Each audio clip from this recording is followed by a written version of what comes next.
বাংলাদেশের অস্তিত্ব বিপন্ন, স্বাধীনতা সার্বভৌমত্ব হুমকির মধ্যে রয়েছে বলে মন্তব্য করেছেন বিএনপি মহাসচিব মির্জা ফখরুল ইসলাম আলমগীর।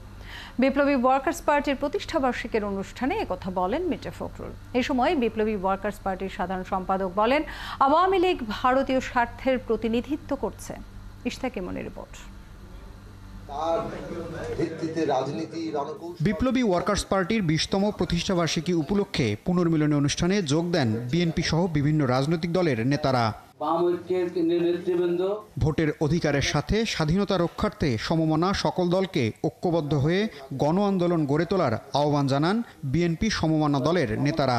একটা গণজাগরণ গণঅভ্যুত্থানের মধ্য দিয়ে 21শ শতাব্দীর উপযোগী একটা মানবিক গণতান্ত্রিক রাষ্ট্র সরকার সংবিধান আমরা তৈরি করব, যেখানে যা খুশি করবার কোনো সুযোগ থাকবে না, যেখানে শাসকরা জনগণের কাছে তারা জবাবদিহি করতে তারা বাধ্য থাকবে।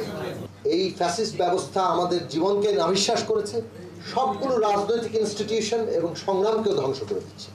ফলে রাজনৈতিক সংগ্রামকেও নতুনভাবে গড়ে তোলার মুখোমুখি আমরা। অন্তত 7ই জানুয়ারির পরে এই বাস্তবতা আমাদের সামনে এসছে যে পুরো রাজনৈতিক সংগ্রামটাই নতুন করে আমাদের গড়ে তোলার জন্য চিন্তা করতে হবে।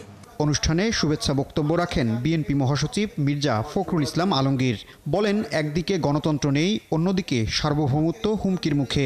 বাংলাদেশ এখন সবচেয়ে বড় একটা সংকটের মধ্যে উপস্থিত হয়েছে। একদিকে গণতন্ত্র নেই, অন্যদিকে আপনার দেশের যে সার্বভৌমত্ব, সেই সার্বভৌমত্ব আজকে হুমকির সম্মুখীন হয়েছে।